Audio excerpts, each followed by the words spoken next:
Bonjour et bienvenue dans le studio des experts. Pendant près d'une heure, nous allons passer en revue l'actualité de la semaine. Alors au menu, des extrêmes qui se rejoignent en matière de sexualité, de la franchise et de l'hypocrisie économique, les migrants de Lampedusa à Ixelles et la mobilité qui a eu sa semaine. Pour en parler, deux personnalités politiques et aussi nos experts, journalistes et non politiques, Pascal Vrébos, qui a profité de l'été pour changer de crèmerie, puisqu'il est devenu présentateur chez LN24 et toujours auteur. Bienvenue. Bonjour. Sylvie Losberg, directrice locale et psystorienne, qui a l'habitude d'être là sur notre plateau. Bienvenue à vous. Merci Jean-Jacques. L'événement récurrent de la semaine, un peu, et du mois et de l'année, c'est le débat sur les migrants, leurs conditions d'arrivée sur le territoire et l'incapacité chronique à accueillir les demandeurs d'asile à Bruxelles et plus largement en Belgique. Le gouvernement fédéral continue à ne plus pouvoir accueillir les hommes seuls qui demandent asile. Pendant ce temps-là, l'île de Lampedusa connaissait un afflux de migrants africains au point de saturer l'île italienne. Et le week-end dernier, certains se sont même installés à Flagey, des tentes à Flagey. Reportage sur place samedi dernier, Perrine Hubinon et Loïc Bourlard. On entendra la directrice du CIRE et de Stop Crise Migration. Elles sont une soixantaine dressées depuis hier soir. Ces tentes abritent une petite centaine de demandeurs d'asile. Mahmoud est arrivé de Gaza il y a près de 2 mois. Je suis venu en Belgique pour demander l'asile. C'est très important pour moi d'être ici parce que je n'ai nulle part d'autre où aller. Je veux juste un endroit où vivre. Je ne veux pas être sans domicile. Ici, l'ensemble des occupants sont des hommes seuls. Citoyens et associations sont venus passer la nuit à leur côté, motivés par les décisions politiques de ces dernières semaines, notamment celle de ne plus offrir l'accueil aux hommes seuls. Avec l'affirmation de la semaine dernière, eh bien, on sait qu'il n'y aura pas de perspective pour ces hommes. Et donc, qu'est-ce qu'ils doivent faire? Disparaître apparemment, mais disparaître au premier sens du terme, parce que dormir dans des gares, c'est plus possible. Les places dans le secteur sans-abri sont pleines, quoi qu'en dise Madame Demore. Ils n'ont plus accès au réseau de faits d'asile. Ils n'ont apparemment pas la possibilité de rester non plus dans une tente. Les associations dénoncent le danger de la rue pour les demandeurs d'asile. Vers 6 heures ce matin, des individus sont entrés dans les tentes pour voler les téléphones des occupants. Une bagarre a éclaté, 6 personnes ont été emmenées à l'hôpital. Une enquête judiciaire est ouverte. C'est un peu la partie visible de l'iceberg. Il y a des bagarres qui se passent très souvent parce que les personnes sont dans une situation de précarité qui est vraiment intense, qu'elles sont mises sous pression, qu'il y a des personnes qui ont des problèmes psychologiques, qui utilisent de la drogue. Et cette tension, en fait, la responsabilité de cette tension, c'est la politique qui est mise en place par Nicole Demore, c'est le refus du gouvernement belge de prendre ses responsabilités en termes d'accueil. Les associations entendent rester jusque lundi matin. Des négociations avec la commune d'Ixelles et la région bruxelloise sont en cours pour tenter de trouver un compromis. Entre-temps, le dimanche, les tentes ont été évacuées et les 80 migrants, réfugiés, demandeurs d'asile ont pu trouver un refuge organisé par la région bruxelloise. Alors Pascal Vrébos, cette problématique de la migration, oui. Vous qui tout l'été vous trouvez en Grèce, oui. Où les migrants arrivent comme à Lampedusa. Oui, enfin... Pas à l'endroit où vous étiez. Non, vraiment pas à l'endroit, mais bon, l'Europe, là, c'est vraiment... l'Europe s'est considérée vraiment comme n'ayant rien à voir avec ça, à laisser l'Italie et la Grèce se débrouiller avec les migrants. Maintenant, on en parlera sans doute. Von der Leyen propose un plan 10 points. Moi, j'ai jeté un œil, c'est 10 vieux points. C'est, comme disait Shakespeare, words, words, words. C'est vraiment incompréhensible, sauf peut-être Demore, qui a compris enfin que c'était le Titanic. Que c'était une situation titanique, et donc elle dit les femmes et les enfants d'abord, les hommes dans la rue, ok, et puis il y a le Conseil d'État qui fait un arrêt, et elle ne le suit pas, et la Vivaldi ne le suit pas, donc on a un gouvernement hors la loi avec les socialistes, les écolos, les CEDAC, c'est donc un gouvernement hors la loi, et je ne sais pas, il faudrait faire une étude, est-ce que c'est le premier gouvernement hors la loi? Il y a les libéraux aussi. Est-ce que c'est le premier gouvernement hors la loi dans l'histoire de la Belgique? J'en sais rien. En tout cas, 7000 jugements non appliqués pour l'instant. Ouais. Sylvie Losberg, sur cette nouvelle crise de la migration. Mais ce n'est pas une crise de la migration, c'est une crise de l'accueil des exilés et des migrants. L'Europe ferme ses portes, alors qu'en fait, elle a besoin de population. Et tout ce qu'on a mis en place depuis 20 ans ne fait qu'accroître le problème. Il y a des études qui sont faites, notamment par François Héran, c'est comme un héron avec un A, Collège de France, il faut lire, c'est le déni de la question migratoire. Il y a un déni, on ne veut pas voir qu'en fait tout ce qu'on met en place ne fait que renforcer ce système. Tu parlais des hotspots. On voit bien que ça ne fonctionne pas, on laisse l'Italie se débrouiller avec ça. Mais quand on parle, par exemple, et la Grèce, quand on parle de la politique au développement, on dit oui, il faut mieux investir dans les pays de départ. Ce que ça montre, c'est que quand on investit dans les pays de départ, dans les deux développements, les personnes qui acquièrent un petit peu plus d'aisance, ou en tout cas un petit peu moins de misère, c'est elles qui partent. Donc, il faut quand même regarder les choses en face et ne pas faire semblant qu'il faut fermer et que c'est ça qui va régler le problème. Non, ça va faire pire que bien. On va voir ce qu'en pensent nos deux invités politiques. Tous les deux sont députés, l'une dans la majorité régionale et l'autre dans l'opposition au fédéral. L'une est juriste et l'autre est plutôt touche-à-tout self-made men qu'ils avancent et qu'ils entrent.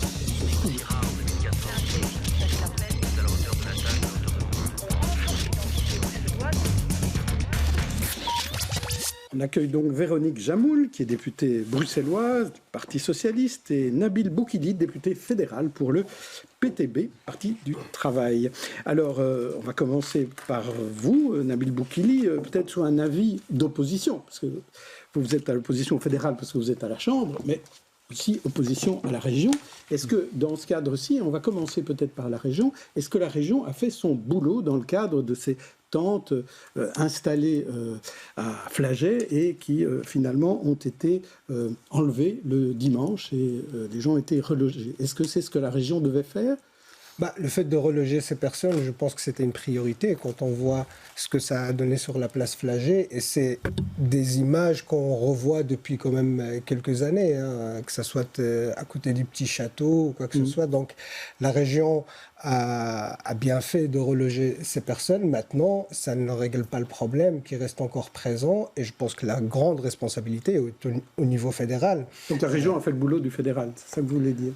Oui, parce que c'est une crise de l'accueil et cet accueil, c'est le fédéral qui doit l'organiser, et notamment la secrétaire d'État, Madame de Maure. Et on voit, moi c'est la première fois que je vois une secrétaire d'État et un gouvernement qui se met hors la loi pour mettre une politique qui ne répond pas à une situation qui est concrète, jusqu'au point de ne pas respecter la loi. Ça, je trouve ça quand même assez scandaleux qu'on ait un gouvernement face à une crise comme telle, même quand les juges imposent une certaine, remettent en question, imposent un certain cadre, quand le Conseil d'État remet en question la décision de Madame de Maure, la Vivaldi dit j'en ai rien à faire et elle continue sa politique inhumaine. Et ça, je trouve ça scandaleux. Alors, la réponse d'une membre du PS, qui est dans la Vivaldi. Alors, comment vous arrivez à vivre avec ce que doit faire le gouvernement régional pour remplacer le fédéral, et le fédéral où, apparemment, on n'écoute pas ce que dit le PS? Alors, je pense que la région bruxelloise et pas mal de communes bruxelloises font plus que ce qu'elles devraient faire selon leurs compétences pour essayer de trouver des solutions. Et moi, je m'en réjouis, mais ce n'est pas tenable sur le long terme. C'est effectivement une compétence du fédéral. La secrétaire d'État ne fait pas son job. Je pense aussi que Mme Losberg, mais je n'ai pas tout entendu puisque nous étions à côté, elle a dit, ce n'est pas une nouvelle crise, c'est une crise qui a été provoquée également par le gouvernement précédent, qui a supprimé des places. On pensait qu'avec la Syrie, on sait qu'on ne va pas empêcher les gens de partir, mais il y a des solutions aussi. C'est des solutions qui doivent venir de l'Europe pour une répartition correcte. Et effectivement, vous avez raison, on ne peut pas laisser l'Italie et la Grèce assumer tout ce travail. On ne peut pas non plus les renvoyer en Tunisie ou en Libye. Où il y a d'autres dangers. Mais Véronique Jamoul, pour revenir sur la Belgique et sur le Parti socialiste, on pourrait dire la même chose à Écolo ou MR. Bien sûr, vous êtes socialiste. Pourquoi on n'arrive pas au sein du gouvernement fédéral à se mettre d'accord? Parce qu'une secrétaire d'État toute seule ne décide pas de la politique d'un gouvernement fédéral. Non. Alors je pense tout simplement le Parti socialiste fait pression, je pense qu'Écolo le fait aussi, pour trouver ces autres solutions de répartition, y compris sur le territoire belge.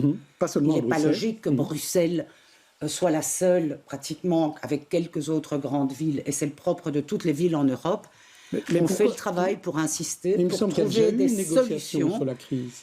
migratoire. Il y a déjà eu, en mars, oui, il y avait un plan. Et donc on continue à insister. Je pense que nos députés ont été présents, nos ministres aussi en Cairn.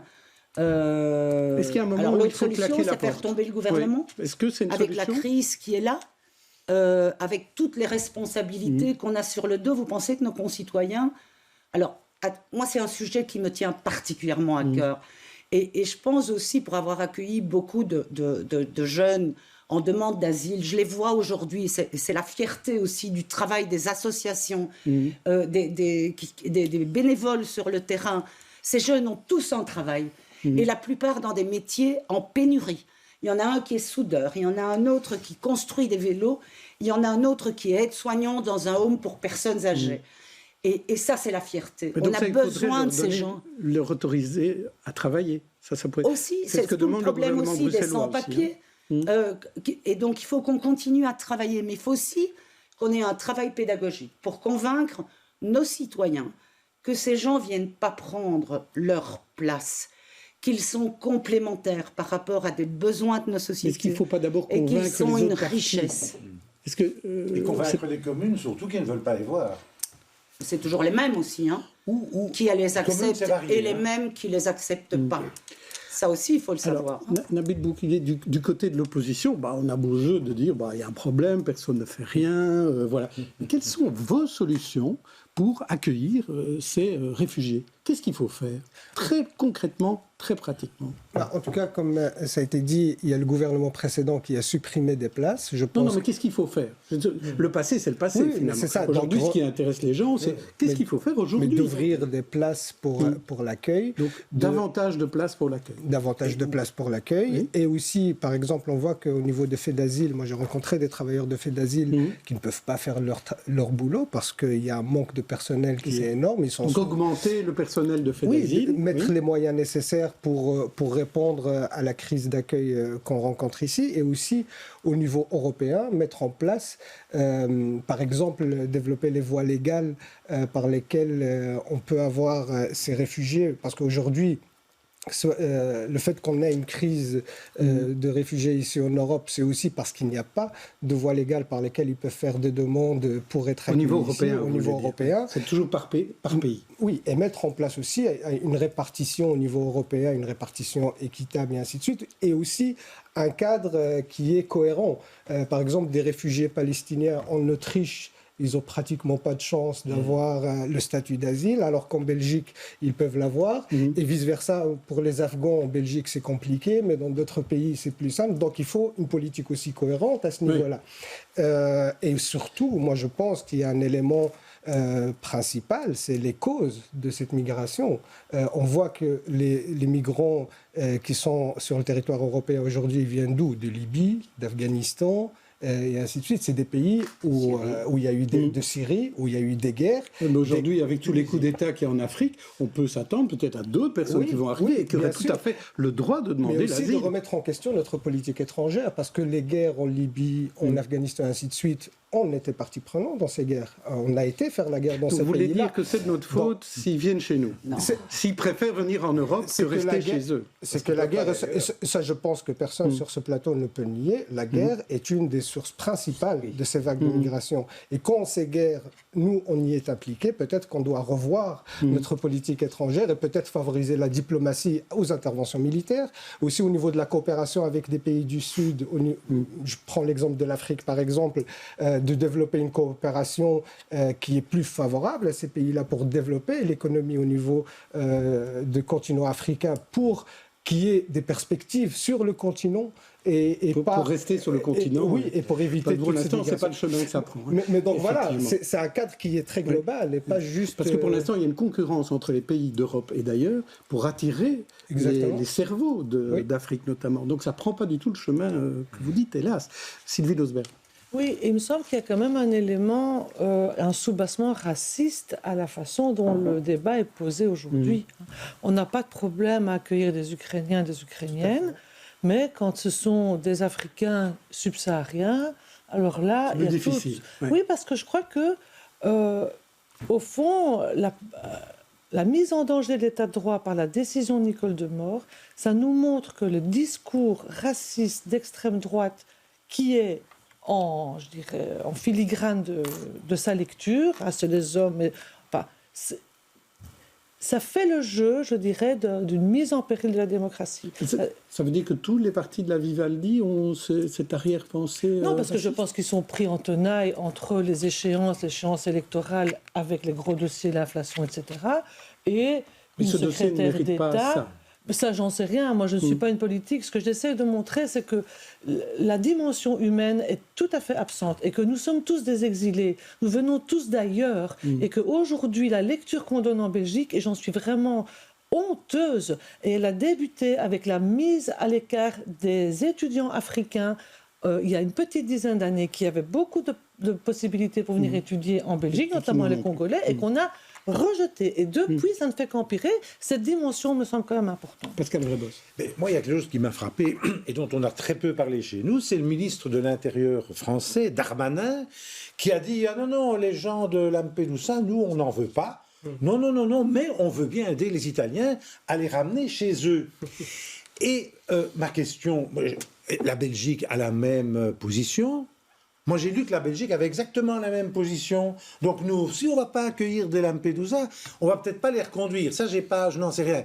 Mais cette provocation, est-ce que ce n'est pas finalement mettre l'Europe devant sa responsabilité, comme je l'ai dit au début? Et vous, est-ce que vous êtes d'accord avec la France? Et est-ce que vous allez contester si la Belgique fait la même chose? Vous qui êtes une rapide réponse, peut-être des deux. Il y a un devoir de solidarité. C'est des réfugiés, des demandeurs d'asile qui sont protégés par les conventions internationales. Et donc je pense que là, il y a vraiment un devoir et de l'Europe et de tous les pays européens qui doivent se répartir ce travail. Alors je pense la sortie de M. Darmanin, qui est quand même pas un grand progressiste, ça vient certainement aussi de toute cette pression de mouvements de droite, d'extrême droite, xénophobe. Et là, on a vraiment un travail pour déconstruire ces discours. Et je remercie Madame Losberg d'avoir mis ça, et le Centre d'Action Laïque, entre autres, qui fait ce travail de déconstruire ces mensonges par rapport aux réfugiés. Nabil Boukili, là-dessus, sur le rôle de l'Europe, qu'est-ce que la Belgique, dans cet ensemble européen, doit accepter davantage dans la répartition ou dire non, nous, ça va, on est complet?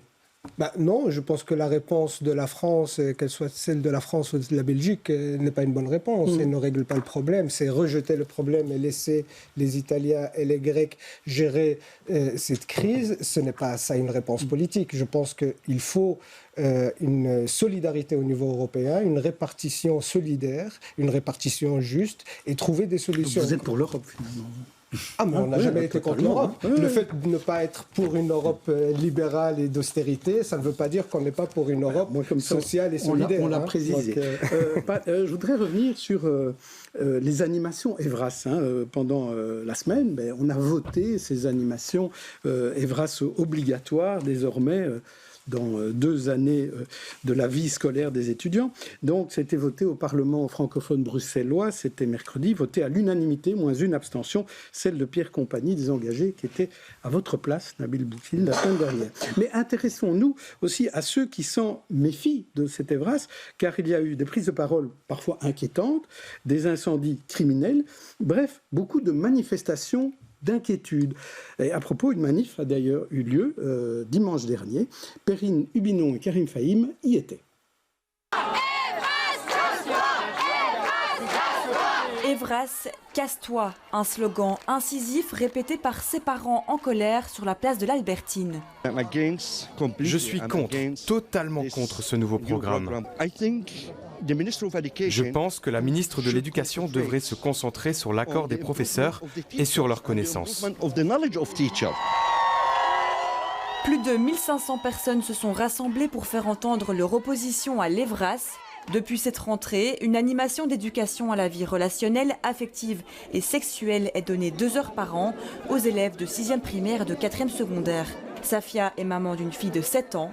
Pour elle, l'école n'a pas son mot à dire. Je pense quand même que la sexualité est quelque chose qui doit être plutôt géré dans la famille, tout simplement, ou à la limite quand ils sont adolescents. 6e primaire, je trouve ça tôt. 4e secondaire, à la limite, je pourrais encore l'entendre, parce que voilà, on est déjà sur des âges un peu plus avancés. Mais 6e primaire, c'est quand même 11 ans. C'est très tôt quand même. La semaine dernière, 6 écoles à Liège et à Charleroi ont été incendiées. Des tags anti-Evras ont été relevés sur les murs de certains établissements. À notre micro vendredi, la ministre de l'Éducation qualifie ces actes de terroristes. Je crois qu'il faut nommer les choses correctement. En réalité, ce sont des actes politiques pour nous faire reculer sur l'organisation d'animation qu'on considère comme fondamentale aujourd'hui dans l'éducation de nos enfants. Et donc ici, il y a vraiment une entreprise de déstabilisation à travers ces actes criminels pour nous faire reculer là-dessus. La manifestation s'est disloquée dans le calme en fin d'après-midi. Sylvie Losberg, on a même insulté le Centre d'action laïque pendant cette manifestation, tout comme on a insulté les LGBT, le Parti socialiste aussi, et le gouvernement de manière générale. Ça vous a fait quoi de vous retrouver comme ça parmi ceux qui se feront insulter dans une manif ? Je pense que c'est pas ça qui est important. Ce qui est important, c'est de mettre fin finalement à un espèce de tourbillon d'informations complètement erronées qui est monté en épingle au moment d'un vote alors qu'on fait l'éducation sexuelle à l'école depuis 40 ans. Qu'est-ce que change finalement la décision actuelle ? C'est simplement qu'au lieu qu'il y ait des enfants qui aient plusieurs animations et d'autres qui n'en aient pas, ils en auront tous au moins 2 heures sur 12 ans de scolarité. Mais l'autre élément qui est très important, c'est qu'il y a une labellisation des personnes qui rentrent dans les écoles. Ça veut dire que les personnes vont être formées afin de pouvoir écouter les enfants et ne pas venir avec une idéologie, qu'elle soit d'un côté ou d'un autre. Et ça, c'est très important parce que je crois que là, on va pouvoir rassurer quand même non seulement ceux qui estiment que les enfants ont droit à avoir une information, mais ceux qui pensent qu'on va leur raconter n'importe quoi. Et je vais terminer, si vous me permettez encore une petite minute, sur un constat. Parce qu'on dit les enfants, ils ne doivent pas être informés de la sexualité. En Belgique, il y a 10% de la population qui a été victime d'inceste, dont 80% sont des filles et 20% des garçons. L'inceste se produit quand les enfants sont petits, en général avant 8 ans. Donc s'il n'y a pas un lieu où quelqu'un peut écouter, entendre, détecter ce qui se passe pour un enfant, ou lui peut dire, tiens, avec telle personne, je peux peut-être essayer d'en dire quelque chose, on va avoir une société où les personnes seront majoritairement agressées sexuellement parce que quelqu'un qui a été agressé a plus de risques d'être victime ou auteur. C'est quelque chose qu'on ne veut pas voir de nouveau en Belgique. Alors on nous balance toutes sortes de craintes, de fantasmes sur la transidentité, tout ce que vous voulez. On peut parler de tout et tout, je pense, peut être mis au point s'il y a des éléments qui sont trop dérangeants, trop ci ou trop là. Mais le vrai problème, c'est de protéger les enfants. Voilà. Et ils ne sont pas protégés dans leur famille, parce que l'inceste, c'est dans une famille. Pascal Vrébosson, on reviendra plus tard sur, je dirais, les activistes, mais il y a aussi juste les parents inquiets. Oui, alors, les parents inquiets, ils sont peut-être inquiets parce qu'ils ont lu des éléments sortis des 4 pages de ce guide de 300 pages. Et c'est vrai qu'il y a beaucoup d'idéologie dans 4 ou 5 pages. Ça, c'est peut-être dommage. Sorti de son contexte. Sorti de son contexte et qui font peur. Maintenant, bon, allez, il y a une évidence, Sylvie l'a dit.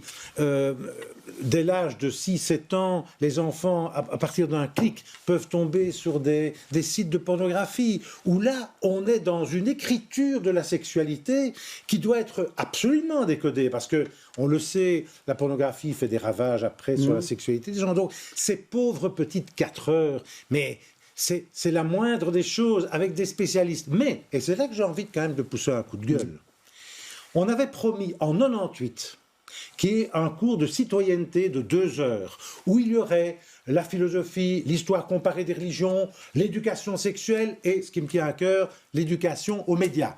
On est en 2023, il n'y a toujours rien. Ni les socialistes, ni les écolos, ni le MR, on n'y est pas. Non, oui. On me dit ça depuis 15 ans. De toute façon, les heures prévues, c'est pas du tout ça. Il n'y a pas l'histoire comparée des religions, il n'y a pas vraiment de la philosophie, il n'y a pas vraiment d'éducation aux médias. Et alors, on ne ferait pas toutes ces histoires sur ces 4 heures. Ça devrait être intégré dans un cours de citoyenneté. Et là, c'est une urgence. Et là, on voit aussi ce qui m'effraie un peu, c'est la résurgence du religieux qui parle de satanique, de trucs d'enfer. Mais à ce moment-là, on se croit revenu au Moyen-Âge ou au début du 19e siècle où la sexualité était un tabou. Et là, j'avoue, je crois que je me suis trompé de siècle. Est-ce que ça a réveillé des conservatismes, Nabil Boukili? Je vous donnerai la parole juste après. Quand on voit ces anti-Evras, on a l'impression effectivement que tout d'un coup, on découvre qu'il y a une éducation sexuelle à l'école. Ça existe depuis 50 ans. Partiellement. Je pense qu'il y a des courants conservateurs et réactionnaires qui se trouvent derrière ces mouvements et qu'il y a un certain obscurantisme qui s'est développé. Mais moi, j'insisterai sur un point, c'est de ne pas mettre tout le monde dans le même sac. Parce qu'il y a d'un côté des courants qui ont un objectif qui peut être politique, idéologique, et qui veulent le défendre et qui profitent de la situation de l'Evras pour avancer ces idées obscurantistes. Et ça, il faut combattre. Et par exemple, les incendies qu'il y a eu à Charleroi et à Liège, ils sont tout à fait condamnables. Il n'y a rien qui peut justifier ce genre de méthode. Maintenant, il y a aussi des familles et des parents qui sont inquiets, qui se posent des questions légitimes auxquelles il faut apporter des réponses. Et je pense que ça, il faut qu'on aille vers un apaisement avec les parents et trouver un terrain d'entente. Nous, par exemple, on défend de créer des comités Evras pour créer le dialogue avec les parents. Dans les écoles ?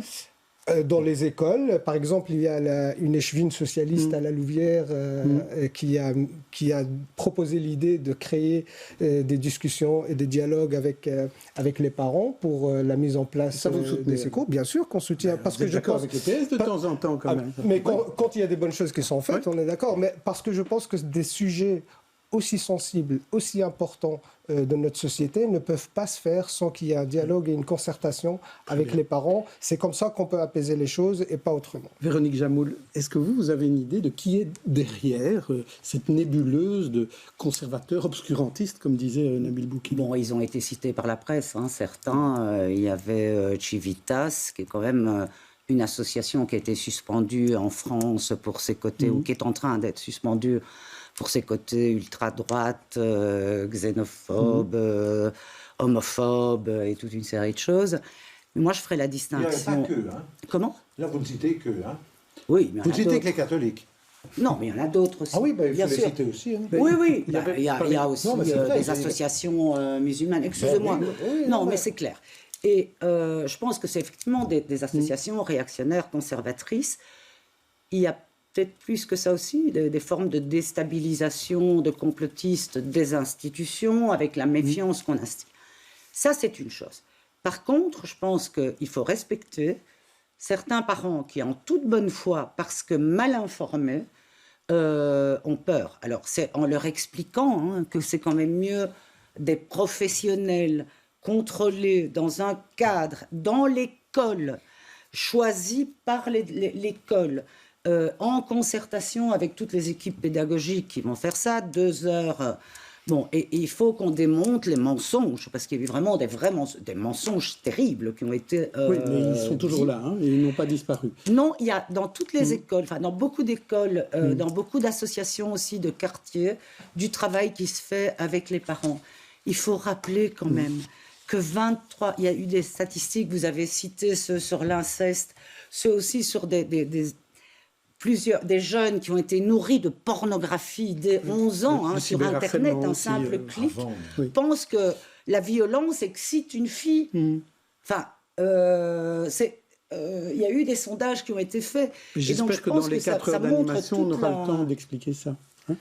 Moi, je voudrais quand même qu'on parle d'un autre aspect là-dessus, c'est qu'est-ce qu'on fait en matière de renseignement et de sûreté. Et je pense, Nabil Boukili, vous faites partie de la commission à la Chambre qui surveille les renseignements en Belgique.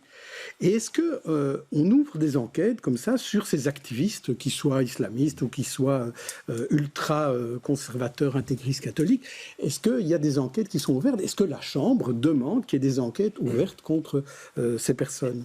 Mais quand il y a ce genre de situation, oui, bien sûr, la Chambre demande des enquêtes. Notamment, par exemple, il y a une enquête qui a été demandée sur le développement des sectes religieuses ou idéologiques ici en Belgique. Et sur l'ingérence iranienne aussi, je crois que vous avez demandé. Oui, mais sur plusieurs dossiers, en fait, parce que là, on voit qu'il y a un développement. Les gens, ils ont l'impression que tous ces fake news et ainsi de suite viennent des réseaux sociaux, mais il y a des organisations qui sont derrière, qui sont organisées, qui ont un objectif politique.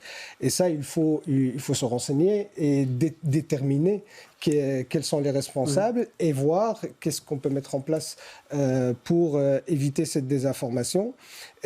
Donc ça, le Parlement fait ce travail-là. Et vous allez le faire dans le cadre de la commission, le demander dans le cadre de ces incendies criminels, par exemple? Oui, par exemple, des enquêtes sont demandées souvent quand il y a des situations comme celle qu'on vit aujourd'hui. Il y a souvent des enquêtes qui sont demandées dans les commissions de suivi des comités R et des comités P. Très bien, mais vous y êtes, c'est pour ça que je vous pose la question. Donc je confirme. Très bien. On va passer à nos têtes d'affiche.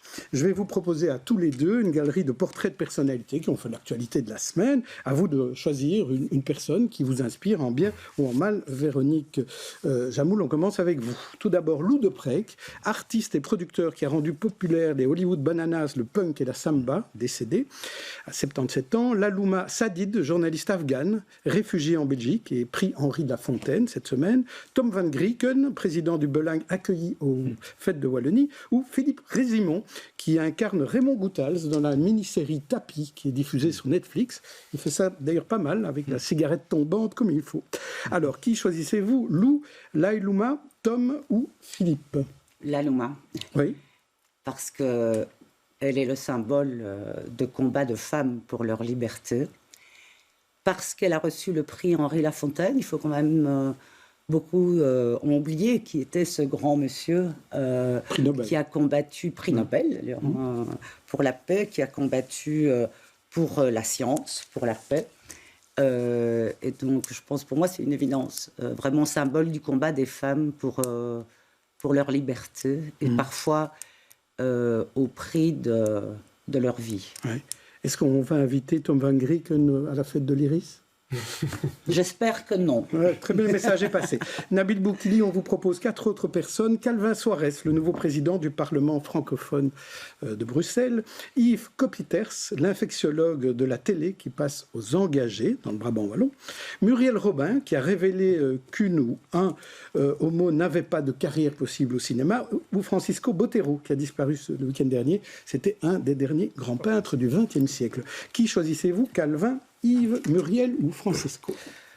C'est pas par rapport à la personne en tant que telle, mais par rapport à la thématique de Muriel Robin. Le fait qu'on ait un témoignage sur, même dans le milieu du cinéma, qu'il y a une discrimination quand on est homosexuel, je trouve ça en 2023 quand même assez problématique et que j'espère qu'on aura des prises de position et des mesures pour remédier à ça, parce que c'est toujours pas normal qu'en 2023 on puisse être discriminé pour ses choix, qui n'est pas un choix en tant que tel, donc pour son orientation sexuelle. Donc voilà, ça m'a attiré, j'ai appris ça le week-end dernier, et donc ça m'a un peu marqué le fait qu'elle fasse ce témoignage. Alors je vous propose à présent 5 infos de la semaine, laquelle vous a ravi, vous a énervé. La première, c'est les SNUL qui vont fêter leurs 33 ans. Je ne sais pas si vous les connaissez tous les deux. Pas d'abaya à l'EFEC, ni de Burkini au Neptunium. Air Belgium qui est en difficulté, plus de transport de passagers, Saint-Louis qui devient Lucé-Louvain, et enfin les violences conjugales avec un député qui a démissionné, il s'agit du PTB, Thierry Warmous, collègue de Nabil Boukili. On commence par vous, Nabil Boukili, quelle est l'info que vous choisissez? Vu que vous m'avez lié à la dernière info, je vais reprendre là-dessus. Sur l'aspect des violences conjugales, ça c'est quelque chose qui est quand même très important dans notre parti et quand nous défendons en tout cas la voix des victimes. Donc il fallait démissionner, c'est ça? Et je pense que c'est tout à fait naturel que mon ex-collègue Thierry Warmous ait démissionné de l'ensemble de ses mandats pour le parti. Je pense que c'est la moindre des choses jusqu'à qu'il y ait un jugement sur cette affaire. Ça, je pense que c'est ce qu'il fallait faire et j'espère que l'ensemble des autres partis suivront cette méthode-là parce qu'on a vu... C'est-à-dire vont pas suivre sur la violence conjugale, non, dire sur le fait parce qu'on a sur la sanction. On a vu des partis par le passé qui hésitaient sur cette question. Je pense que c'est quelque chose qui doit être clair. Quand il y a des accusations dans ce sens, il n'y a pas de débat à avoir. On démissionne de ces mandats. Alors, ils l'ont dit, c'est une nouvelle... pardon, non, Véronique Jamoul, vous devez choisir aussi une info de la semaine. Oui, moi je choisirais aussi les violences conjugales, pas par rapport à un député ou l'autre, parce que c'est vraiment... quelque chose d'important dans notre société, ce qu'on doit combattre. Il y a des choses qui ont été faites. Il y a un grand plan quand même avec la ministre Nawal Benamou et on avance, mais il y a encore beaucoup de travail quand on entend le peu de suivi au niveau judiciaire, les féminicides qui encore bien trop souvent. Et quelque part, les VRAS, c'est aussi quelque chose pour lutter contre ces violences. Ça peut y intervenir. Faites aux femmes. Et donc, je pense que c'est vraiment important. Ouais. Ils l'ont dit, c'est une nouvelle rubrique au cours de laquelle vous allez réagir, ou non, sur des propos forts ou étonnants. Le premier, c'est Ine van Wijmersch, la commissaire drogue, qui a déclaré à la RTBF « La Belgique n'est pas encore un narco-État ». Quelqu'un veut réagir en une phrase? Nabil Boukili? Oui, je trouve que la Belgique est loin de jouer son rôle dans la lutte contre les crimes organisés, de la lutte contre le développement. Mais on n'est pas encore un narco-État. Non, on espère encore heureux qu'on n'est pas un narco-État, mais je pense qu'il faut prendre le taureau par le corne. Et là, on est loin, en tout cas, de ce qu'il faut faire pour y remédier. Deuxième phrase. Si le MR continue, ce sera compliqué de gouverner avec eux. C'est Ridwan Chahid, chef de groupe du PS au Parlement bruxellois, qui a déclaré ça à la Libre. Peut-être un mot, Véronique Jamoul. Je pense que là, il exprime vraiment ce que pensent la plupart des militants socialistes. Il y a eu son silence assourdissant lorsque les écoles ont été incendiées. On va y venir. Vous êtes d'accord avec Ridwan Chahid. Voilà. Troisième phrase, c'est la phrase de Georges-Louis Boucher sur Twitter, sur X, président du MR. Les incendies se déroulent dans des villes socialistes où la criminalité est élevée. Une remarque en une phrase? C'est minable. Ouais, moi, je voudrais dire que ça m'a étonnée, pas sur le plan politique, mais vraiment, je suis curieuse de savoir qui a mis le feu à ces écoles. Parce que personnellement, je pense même... Est en cours. Non, oui, mais mon avis, a priori, voilà, à quoi je pense, c'est que ce n'est pas des gens qui sont contre les VRAS pour moi. Pour moi, il y a eu quelque chose qui s'est passé. Oui, et je crois que ça vise ce qu'on a dit tout à l'heure, peut-être à déstabiliser l'État en mettant finalement le feu à une décision qui est une décision qui a été prise démocratiquement, votée dans 4 parlements, avec 10 années de travail derrière. Donc, c'est ça que je pense qu'il y a peut-être quand même quelque chose à aller creuser là derrière. Peut-être, c'est une des pistes, et de toute façon, et la Sûreté et l'OCAM enquêtent dessus. Alors, la mobilité, ce que vous connaissez, parce qu'on n'en parle jamais ici dans les experts, la mobilité à Bruxelles, évidemment, ce n'est pas un thème, non. Je ris, évidemment. On en parle beaucoup, chaque semaine à peu près. Et dimanche, c'était la journée sans voiture. Évidemment, vous en êtes rendu compte. C'est l'occasion de sortir les vélos, les trottinettes et autres. Mais la ministre Van den Brandt est aussi venue avec une proposition, un peu dans la frénésie de la journée sans voiture, en disant « ce serait bien de faire un dimanche sans voiture par mois ». Est-ce que vous êtes d'accord, Véronique Jamoul? Alors, je pense que la mobilité, ce n'est pas le dimanche sans voiture. La mobilité, c'est entre autres des abonnements abordables, voire gratuits pour les jeunes et les personnes âgées. C'est ce qu'on a obtenu en région bruxelloise. Oui, mais ce n'est pas une réponse à ma question, ça. Alors, ma question, c'est est-ce que vous trouvez que ce serait bien de faire même un la ministre a dit qu'on allait voir. Oui, mais vous, qu'est-ce que vous voyez? Moi, je trouve ça amusant d'avoir un dimanche sans voiture. Je sais que ça coûte de l'argent, ça demande... de l'organisation au niveau des bourgmestres, des forces de police. Donc... Je trouve ça très chouette. Ça complique parfois la vie quand même aux personnes à mobilité réduite, aux personnes qui n'ont pas vraiment le choix. Pas de vélo aujourd'hui pour François. Donc c'est oui à condition que ce soit bien concerté, qu'on trouve avec les communes, parce que c'est les communes qui bossent beaucoup le jour de la journée sans voiture. Nabil Boukili, vous, un dimanche sans voiture par mois? Moi, ce sera un oui et... C'est un oui, c'est que je pense que l'idée... En tout cas, je trouve que l'idée est intéressante. Maintenant, est-ce qu'il faut développer, pour avoir ce genre de dimanche, il faut développer un réseau de transport qui soit accessible, qui couvre un peu la ville. Par exemple, là où je vis, moi, à Anderlecht, au niveau de transport en commun, c'est très compliqué.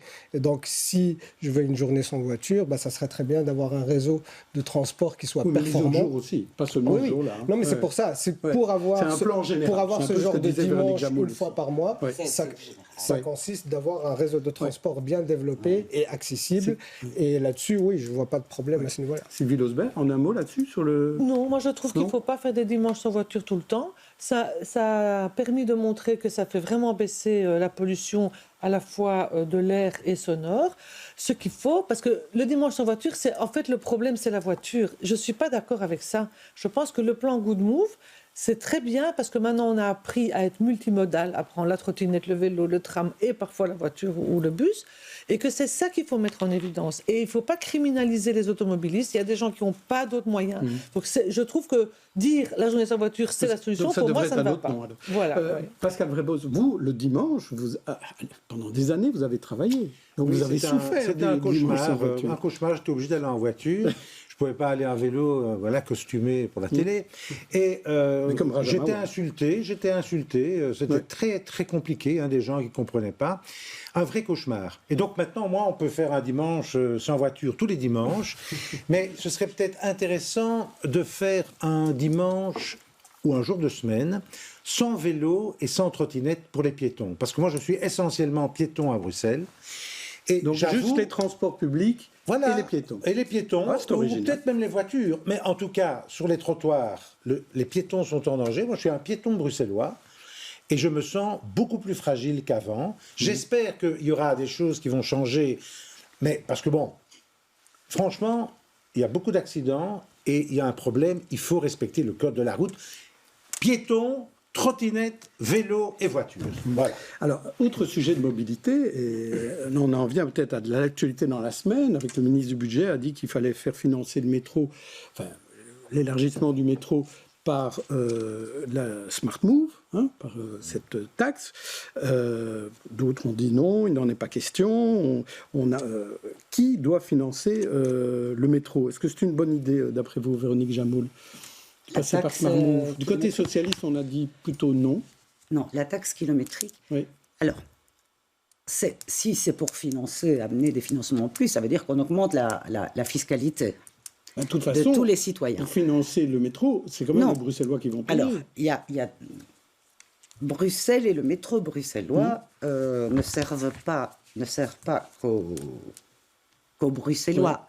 Il y a quand même beaucoup de personnes qui habitent hors Bruxelles qui utilisent le métro, et c'est très bien. Mais donc, il peut y avoir également une part du financement, et ça a été le cas d'ailleurs dans d'autres gros travaux d'infrastructure qui viennent du fédéral. Donc il va falloir convaincre le fédéral. On n'arrive pas à convaincre les migrants, et Bruxelles doit faire sa part aussi.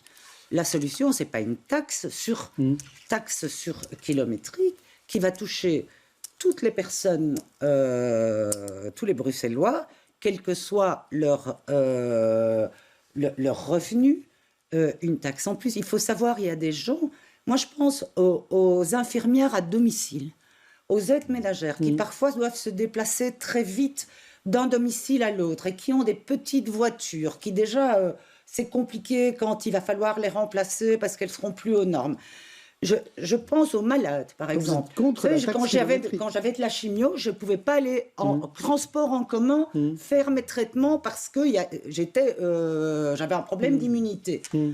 J'y allais en voiture. Ça m'a permis de continuer à travailler, de continuer à me soigner correctement. Mais ça veut dire que c'est non à la taxe kilométrique. Et donc, mais la taxe kilométrique, si elle touche tout le monde, quel que soit le véhicule, je pense par exemple les grosses voitures, les voitures de société qui viennent, qui sont la plus grosse partie des voitures en transit à Bruxelles qui ne sont pas de Bruxelles. La taxe actuellement, telle qu'on l'imagine, sans négociation avec la région flamande et la région wallonne, pour en faire une taxe qui concerne vraiment tout le monde, c'est compliqué, quoi. Ça toucherait que les Bruxellois et tous. Quel que soit le besoin. Il faut que ce soit adapté pour vous. C'est clair. Nabil Boukili, vous, qu'est-ce que vous pensez de ce financement du métro de cette manière, par le budget? La taxe kilométrique, c'est non, parce que c'est une taxe qui est à la fois injuste et antisociale, et qu'elle ne prend pas en considération la situation des gens. Et je pense que pour... encore un accord. Par exemple, vous êtes d'accord? Un accord, mais j'ai une question après. Mais juste pour la taxe kilométrique, oui, elle est injuste et antisociale, et on ne peut pas développer une mobilité saine et efficace à coup de taxes et d'interdictions. D'accord, mais comment qu'il faut une réflexion alors? Qu'il faut une réflexion plus large. Je reviendrai sur le financement. Non, allez-y maintenant. Allez-y. Non, mais juste par rapport à le fait qu'on est d'accord, moi je m'interroge sur le fait si le PS il est contre la taxe kilométrique, une position que je peux soutenir, alors pourquoi il valide le budget de 33 000 € pour les NPR, les caméras qui seront utilisés pour la taxe kilométrique. Donc si on est contre la taxe kilométrique, on ne doit pas mettre en place l'infrastructure. Pour une taxe kilométrique équilibrée et sociale. Donc voilà, il faut clarifier. Socialement juste. Il faut clarifier. Vous avez gouverné ensemble. Moi je vois ça ici, c'est un scoop, Jean-Jacques. Il faut clarifier ce point. On peut avoir des accords. On ne peut pas être contre une taxe kilométrique et mettre en place l'infrastructure qui va servir pour cette taxe. Donc là, il y a une question à clarifier. Sur le financement, je pense qu'il faut... D'abord, sur le financement, on voit que le budget du métro ne fait qu'augmenter et qu'exploser. Et ça, c'est pas une surprise. Donc il faut arrêter le métro alors pour vous. Mais c'est pas qu'il faut arrêter le métro. Il faut faire, par exemple, moi je prends l'exemple de Paris, où c'est une entreprise publique qui prend en charge les travaux. C'est pas un consortium privé qui gère ça. Et ça, je pense que ça va coûter moins cher alors, vous croyez? Mais je pense qu'il y aura un contrôle, en tout cas, qui sera beaucoup plus efficace sur les coûts, un contrôle qui sera beaucoup plus efficace sur la répartition du budget. Et j'ai compris qui doit le faire. Mais l'exemple à Paris, c'était par exemple de le faire payer par sur des obligations vertes. C'est aussi que l'État, à ce moment-là, la région, met un budget pour cela, parce que c'est un investissement quand on développe comme ça un réseau de transport. Moi j'ai hâte de vous voir tous à la même table qu'avec les autres partis fédéraux, notamment les Flamands, au moment où il faut discuter de ça. Mais le fédéral l'a déjà fait. Belliris le fait. Belliris le fait. Là, on a besoin de davantage. Parce qu'il y a une reconnaissance du fédéral, du rôle de Bruxelles comme capitale, comme centre, rôle central. Et enfin, on en a parlé pour les réfugiés. Enfin, c'est quand même une charge qui est sur Bruxelles parce qu'on est une grande ville capitale. Et donc, c'est normal aussi, si on ne veut pas une répartition juste sur le territoire, qu'on nous aide à prendre cette charge. Et c'est comme ça pour plein de choses, je pense. Qu'on est au bord un peu de la désobéissance civile. Mais on va passer à un autre thème. Cette semaine, Deleuze proposait de nouveaux avantages à ceux qui étaient destinés à la franchise, leurs employés destinés à la franchise, et Colruyt officialisait la reprise de 6 matchs à Bruxelles. Reportage chez Deleuze, début de semaine, Sabine Ringelen et Fred Dehaenau. Les dernières propositions sur la table de Deleuze, le SEDCA les rejette sur toute la ligne, tout comme la CGSLB, le syndicat libéral. La direction de l'enseigne propose d'augmenter légèrement la prime fixe pour le personnel qui passera sous franchise à 1 645 €. Inaudible aux yeux des responsables syndicaux. C'est une prime qui rend les travailleurs aussi sages que des moutons, pour le dire comme ça, puisqu'elle est liée à un chiffre d'affaires à atteindre dans le magasin et elle est liée au présentéisme des travailleurs, c'est-à-dire que si vous faites grève ou si vous êtes un peu trop malade, vous n'aurez pas la prime. C'est pas ce que nous voulons. Nous, on veut d'un vrai plan social. On veut que Deleuze reconnaisse qu'il s'agit d'une restructuration importante de l'entreprise et donc que les gens qui ne veulent pas poursuivre l'aventure chez le franchisé puissent partir dignement de l'entreprise. Autre proposition de la direction de Deleuze, une prime de 10 000 € bruts pour encourager les travailleurs dans les conditions à prendre une pension anticipée. Manière d'éliminer le personnel plus âgé et de rendre dès lors plus attractif la future franchise, selon la présidente du SEDCA. D'autant que la prime annoncée, ajoute-t-elle, se traduira différemment dans la réalité. La caissière qui est à 24 heures, elle n'aura que 2/3 de ces 10 000 €, c'est-à-dire 6 600 €. Il faut remplir les conditions pour partir en pension anticipée, c'est-à-dire avoir 60 ans et 44 ans de carrière. Et quand ce sont 10 000 € bruts, vous pouvez en enlever la moitié, évidemment, pour la sécurité sociale et la fiscalité. Donc je reprends l'exemple de ma caissière. Si ma caissière qui a travaillé 44 ans chez Deleuze a finalement à temps partiel 3 000 € net en main, elle s'estimera heureuse. De son côté, la CNE nous répond qu'elle présentera le texte aux travailleurs, mais ne le défendra pas. Bref, les négociations sont au point mort. Alors, Nabil Boukili, comment sortir de cette crise qui dure, où on voit qu'il n'y a pratiquement pas de dialogue, hein. Dans ce cadre-là, tout d'abord, avec le PTB, on soutient la démarche des syndicats qui ont d'ailleurs proposé l'accord qui est en discussion à leurs membres. Et d'après ce que je sais, c'est qu'il est rejeté, en tout cas. Pas tellement de surprise. Oui, c'est ça. C'est pas une surprise quand on voit la qualité de l'accord. Mais surtout, moi, ce qui m'indigne aussi dans cette histoire, c'est le fait qu'on est face à une multinationale qui a fait énormément de bénéfices, qui marchait bien, et là, qui veut imposer un système de travail qui sera ni bon ni pour les travailleurs, ni pour les franchisés, parce que les franchisés aussi seront soumis à des conditions très très sévères, et, pour faire 1 milliard de bénéfices en plus, c'est ce qui a été promis aux actionnaires. Et pour ça, on va détériorer les conditions de travail, réduire les droits des travailleurs par rapport à s'ils étaient dans une enceinte de Deleuze classique, et surtout, ça ouvre la porte pour l'ensemble du secteur. Ça veut dire qu'on va développer un modèle qui ressemble... Qui existe déjà, hein, modèle qui existe déjà. Qui existe, mais qui est marginal par rapport aux grandes surfaces. Maintenant, ça va devenir la norme, et ça, c'est dramatique, et c'est catastrophique pour les travailleurs. Mais donc, la solution, c'est quoi? C'est imposer quelque chose? C'est là où je vais dire que c'est les membres du personnel qui doit décider de la stratégie de Deleuze, c'est là où je veux en venir, c'est le rôle de l'État et le rôle du politique dans ce dossier-là. On voit qu'au niveau de la droite, on soutient la franchisation. Donc il n'y a pas de majorité. Mais par contre, au niveau des partis de gauche, on n'a pas vu de réaction sérieuse par rapport à ce plan-là. Je suis sûr que Véronique Jamoul n'est pas d'accord. Oui, moi je vois que dans les faits, les travailleurs sont laissés à eux-mêmes face à une grande multinationale. Et d'ailleurs, ce que fait le gouvernement, en fait... Terminer là-dessus. Oui, je termine là-dessus. C'est pas tout à fait juste quand je dis que le gouvernement ne fait rien. Non, le gouvernement met en place un projet de loi pour réduire encore le droit de manifester dans une situation où on a plus de droits de contestation. Qui n'a rien à voir avec le cas de Deleuze. C'est ce que le gouvernement a donné comme réponse. Quelle solution? Alors, moi, je partage l'analyse. Oui. Et d'ailleurs, le Parti socialiste a été aussi aux côtés des travailleurs. Plusieurs de mes collègues députés et moi-même, nous avons parfois été les soutenir lors des piquets de grève aux sorties des magasins. La différence, c'est que nous sommes au gouvernement et que, en étant au gouvernement, même si nous n'avons pas la majorité absolue, ce serait... et que donc on a... Qu'est-ce que vous avez obtenu? Voilà.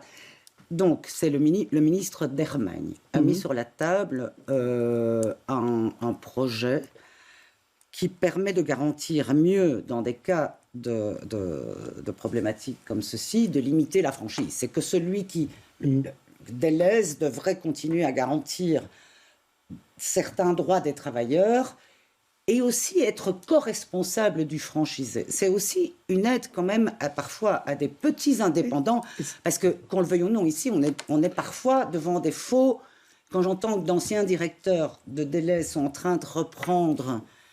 Ils avaient un statut, ils deviennent petits indépendants, j'espère que ça va marcher, mais avec ce que leur impose Deleuze comme franchisé, ça va être très dur pour eux. Donc on crée quelque part des faux indépendants.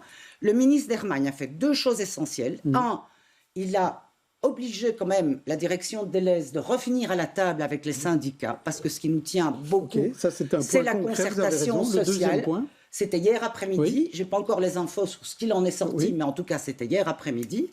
Et la deuxième chose, il a déposé au gouvernement un projet pour mieux protéger. Et donc, ça servira aussi pour le futur et pour ne pas être ça, c'était les garanties un exemple mauvais, des garanties pour les franchises, les responsables qui reprennent les franchises. Et le personnel. Voilà.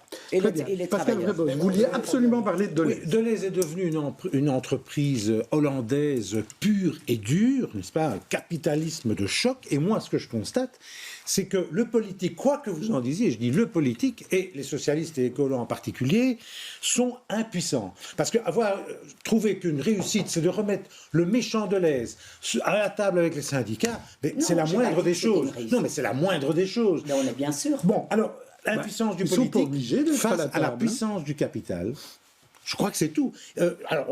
La Vivaldi a un tout petit peu dit on va faire quelque chose. En fait, ils n'ont rien pu faire. Ils auraient bien voulu faire, ils n'ont rien pu faire. Et ça, je pense que c'est un symptôme intéressant à analyser. Sylvie Losbert. Oui, alors je sais que je dois être rapide. Oui. En fait, moi, je suis très, très triste quand je vois tout ça. J'ai fait l'histoire de Deleuze en son temps. Deleuze, c'était une histoire familiale pour les ménagères qui a été très importante dans le développement social et économique du pays. Et donc là, on a perdu, finalement, avec cette appropriation par Ahold, un joyau de notre économie, mais aussi de notre histoire. On aurait dû en faire une société publique. Je dis ça pour Nabil Boukili. Je lui vole sa réplique. Et on passe à présent au coup de cœur.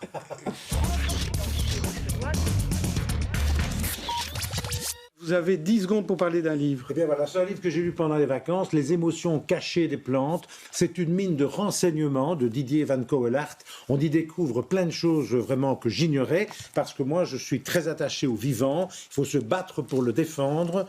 Et pour l'instant, c'est vrai que le vivant, il est en train de peut-être de mourir. Sylvie, vous vouliez annoncer une manif?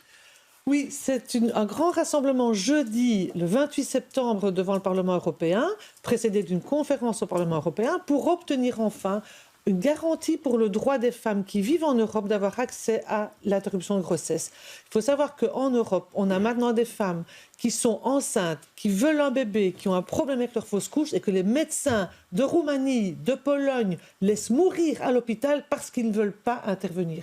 Le moment est un moment charnière. On demande que les droits fondamentaux des femmes soient respectés par l'Europe. Le droit à la vie de la personne, c'est quand même la base, quoi. Et c'est jeudi prochain, à partir de 17h, place du Luxembourg. Venez nous rejoindre, ce sera très festif, mais radical. Hein. Là, maintenant, on veut aboutir. Et pour terminer, je voudrais vous montrer la une de Paris Match, parce que notre expert, en fait, Pascal Vrébos, y est en famille, avec des très belles photos.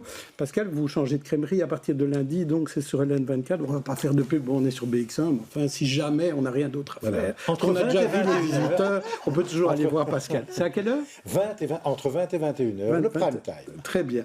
Rapidement, est-ce qu'un conseil de balade dimanche ou autre? C'était dans le soir de ce matin, la fresque pour rendre l'espace public plus inclusif. Oui. Deux jeunes femmes qui ont fait un mur de vérité. Et il se trouve où? Et il se trouve au skatepark, qui n'était pas un espace tellement féminin. Non. Au skatepark à la Chapelle. Et c'est vraiment pour donner la parole aux femmes, pour qu'elles disent comment elles se sentent dans l'espace public. Nabil Boukili, de votre côté, un conseil à faire ce week-end? Moi, ce week-end, j'irai faire un tour à un tournoi qui sera organisé en solidarité avec le Maroc. Et c'était mon coup de cœur. C'est tout cet élan de solidarité qui s'est développé suite à la catastrophe. C'est un tournoi de quoi? C'est un tournoi de football. Ah, de football? Je croyais que c'était de la pétanque. Non, c'est un tournoi de mini-foot. Et voilà, c'était pour rendre un hommage aux Marocains et leur élan de solidarité. Nabil Boukili, il a lieu où? À Scarbeck. À Scarbeck. Merci à tous, invités experts. Merci à toutes. Et on se retrouve la semaine prochaine.